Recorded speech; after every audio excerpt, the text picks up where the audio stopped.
I got out of the car and the police officers pulled their gun. They pointed it at my head and they said, "Move and I'll blow your brains out."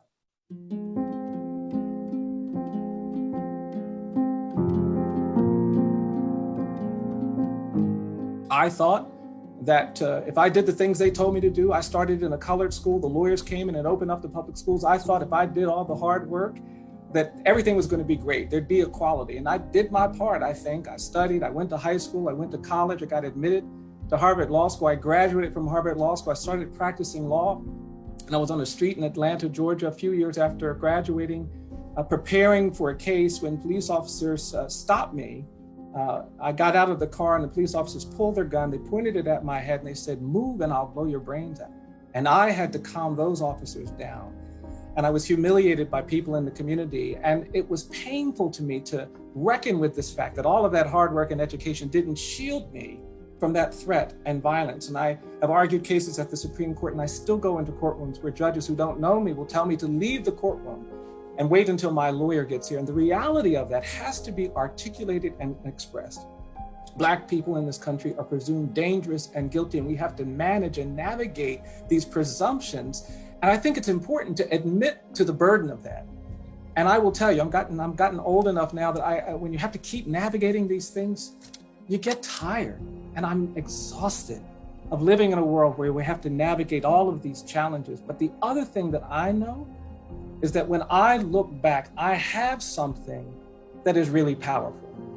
And what I have is this ability to say, despite all of those things, despite the slavery and the lynching and the segregation and the humiliation and the mass incarceration and the police violence, I am here.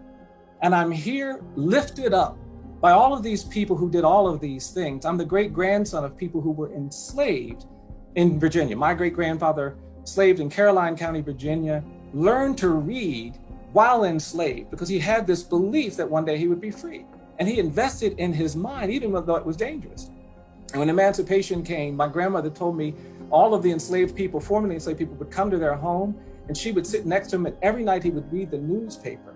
And she loved the power that that created. And she said, "I want to learn to read too." And even though there weren't schools, she became a good reader. And she gave that gift to my mother, her youngest of 10 children. And my mother gave that to me. We were poor, but my mom actually went into debt to buy the World Book Encyclopedia because she had this hope that if we feed our mind, we can overcome. And that's the thing I want to say, is that you have to take care of your mind. You have to be aware. You have to understand the world around you. But they didn't stop with that. The other thing they did was they said you have to protect your heart. You know, despite enslavement, people found ways to love one another enough to create another generation. My grandparents were terrorized and fled the American South to the North as exiles and refugees from that violence. And yet they loved one enough to create a generation that might have hope. My parents were humiliated by Jim Crow laws. Those signs that said white and colored, they weren't directions, they were assaults. They created injuries. And yet, in the midst of it, they loved one another to create another generation. And they gave that love to me. And that's why I think to endure all these hard times, you have to have a knowing mind, a curious mind, an informed mind, but you also have to have a full heart, a heart that appreciates the love that brought you here. And when the ideas in your mind are fueled by the convictions in your heart, you become part of this journey that endures. I live in Montgomery, Alabama. I can't help but think about that generation, Congressman Lewis's generation, that had so much less than we have. I'm standing on the shoulders of people who did so much more with so much less. And they would go to places and protest in their Sunday best, and they'd be on their knees praying when they were battered and bloodied and beaten. And then they would stand up and say, "We shall overcome."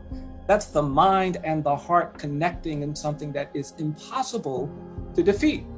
And Black people in this country are undefeated in our resolve that we will be free, that we will demand justice, that we will get there. That's the thing that sustains me. So I think you have to look back, be willing to confront the truth of what you're seeing, and then make your mind full and make your heart full, and let those two powerful parts of you lead you forward.